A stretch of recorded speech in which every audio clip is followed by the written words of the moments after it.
Yes, Mr. President, Kenya has the potential of being a first world country.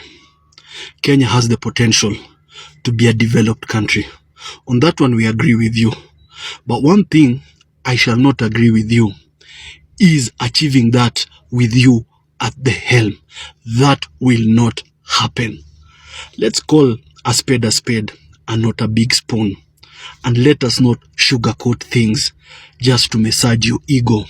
The bottom line is we cannot and we shall never be a developed or a first world country with you as the president.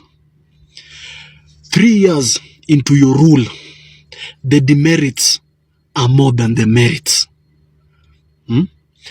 There is no president, even if you look at your predecessors, who have been loathed with the level at which Kenyans disagree with you. Let's just be honest about that. Now, you keep on telling us about Korea. Specify which Korea. Because there's North Korea and South Korea. But deep down, I and you know the Korea you're speaking about is North Korea. Because so far, that's the trajectory we are taking. We are not moving towards South Korea. And we all know North Korea, that is a pariah state. It is a state by itself and it has its own shenanigans. When you talk about 30 years, our constitution has envisaged that the maximum term a president can do is 2. And that's 10 years. That's 10 years. You see? That's 10 years. So where are you getting that 30 years? Do you have plans of extending your rule? Because as it is, you will only do 5 years. You will only do 5 years. You should even count yourself lucky you're doing 5 years. The Genz protests will have removed you. But the political conman came and rescued you. So you'll do 5 years. So when you tell us 30 years as who? Are you trying to extend your rule? Or what are you trying to tell us? Then these countries you keep comparing us with, they have one common denominator. Most of them are one-party countries. They have a one-party rule. So are you trying to make Kenya into a one-party rule? But anyways, that said, for one to be a developed country or in the league of first world countries, it takes a lot of will. It takes a lot of action. It takes a lot of dedication, tenacity, resilience, commitment, fidelity. But this one of yours, which is just lip service, and your propensity to be a pathological, habitual, and perpetual liar will not get us there. We are already struggling with devolution because of poor governance and leadership. And a fish rots from the head going downwards. These countries like Singapore, these countries like South Korea, these countries like China, they have dedicated themselves to building infrastructure, industries, factories, hubs, ICT centers, AI. But us, what are we doing? We are building churches. After building churches, we go and pray. We pray for employment. We pray for development. You cannot bring development by prayer. Development is by creating. Just recently you've contributed, I think, 20 million to build a church.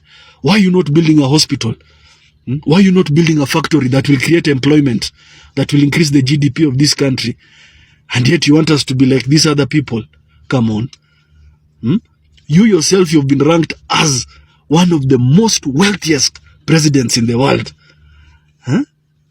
You cannot get rich from politics unless you are embezzling money and using your position to reward yourself handsomely.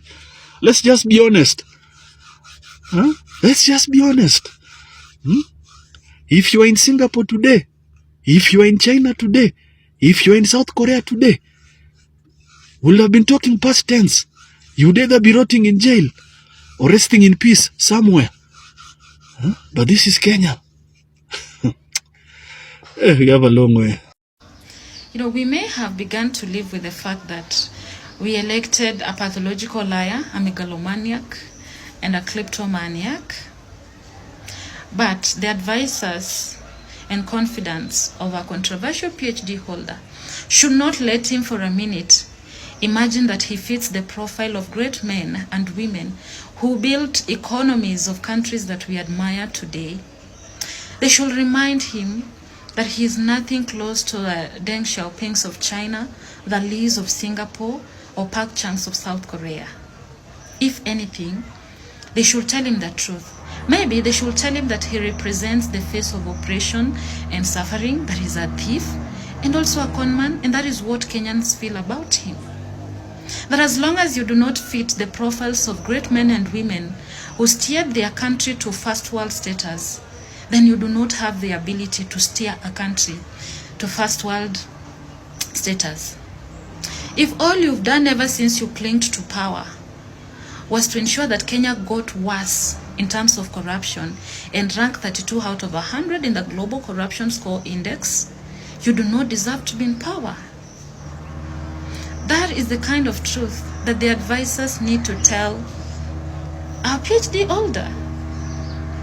They should remind him that the leaders that built the economies of Singapore, China, and South Korea did not sit back and let their allies and cronies get away with scandals. They did not sit back and watch their allies get away with mosquito net scandals. They did not supply farmers with fake fertilizer. They did not supply their citizens with poisoned sugar.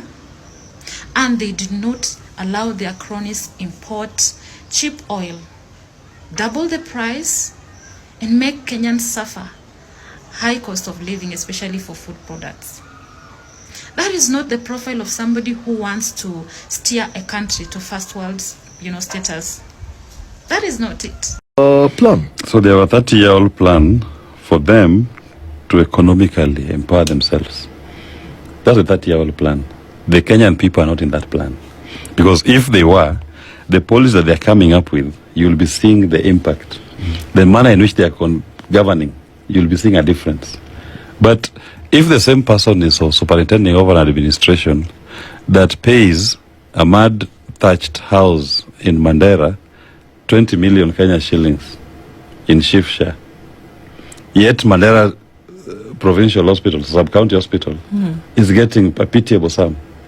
And yet that same Mandera Sub-County Hospital is the one that's responsible to attend to many other Kenyans, to more Kenyans than that funny thing they were paying that much money.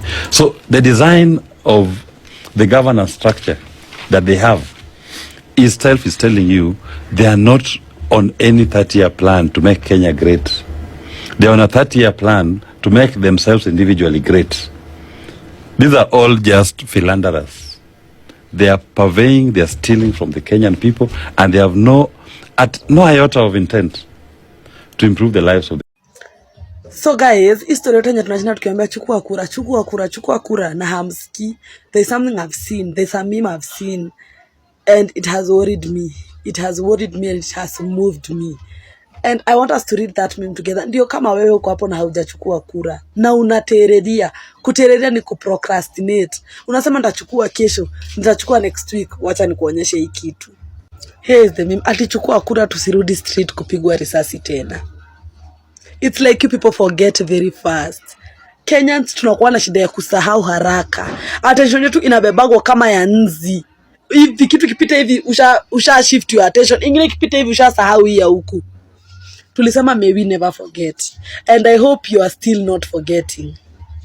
May we never forget. Amka kesho enda chukua kura tafadhali.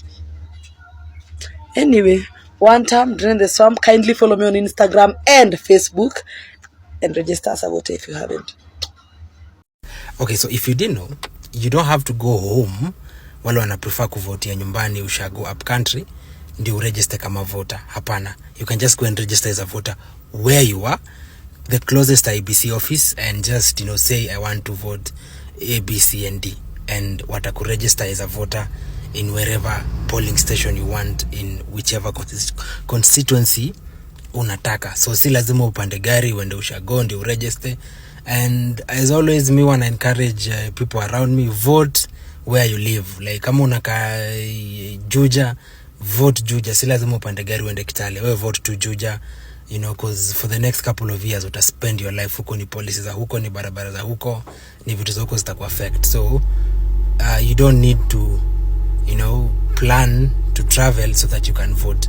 Just go to the nearest IBC office, chagua malun, sema malundaka kuchukua kura na utapewa hapo. Okay?